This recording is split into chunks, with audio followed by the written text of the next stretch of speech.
My vote is yes, said Theo. He saved me. My vote is no, says Ridley. He's still green. My vote is yes too, Leila smiled, and my reasons are my own.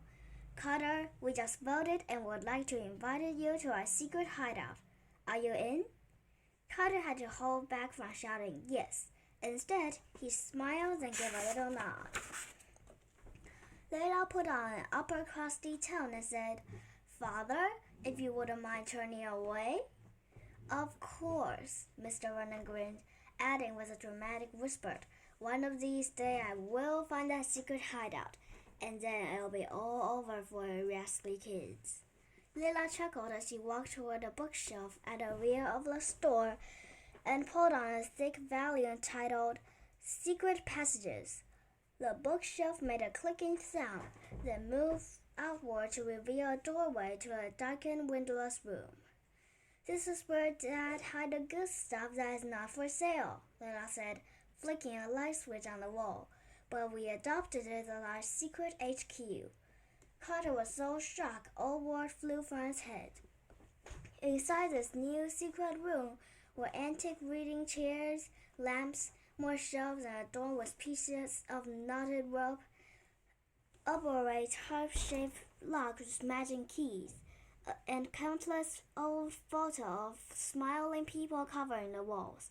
There was even a framed portrait of Houdini with his wrists shackled together.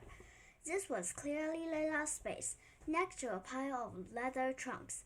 A tiny wood stove warmed the room.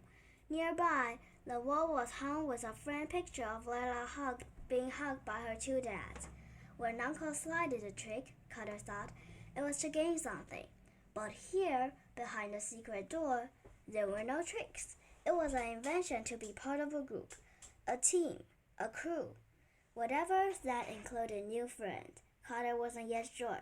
Instinctively, his hand trailed down to his satchel. He touched the wooden box and a warm, welcoming feeling of home flooded over him. Or at least, it was what Carter imagined a home to feel like.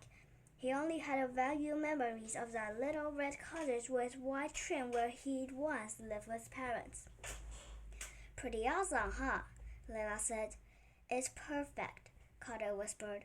Leila raced up to the apartment above the shop and fetched the Linzer torch from the kitchen. When she returned, she blew a kiss to Mr. Vernon, then closed the door to the secret room. She and the others began to pore over the books and discussed future plans. Carter simply couldn't believe it.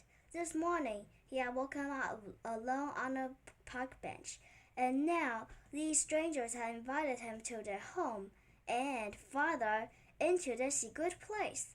It was amazing how a chance meeting and a few laughs could bring such a different people together.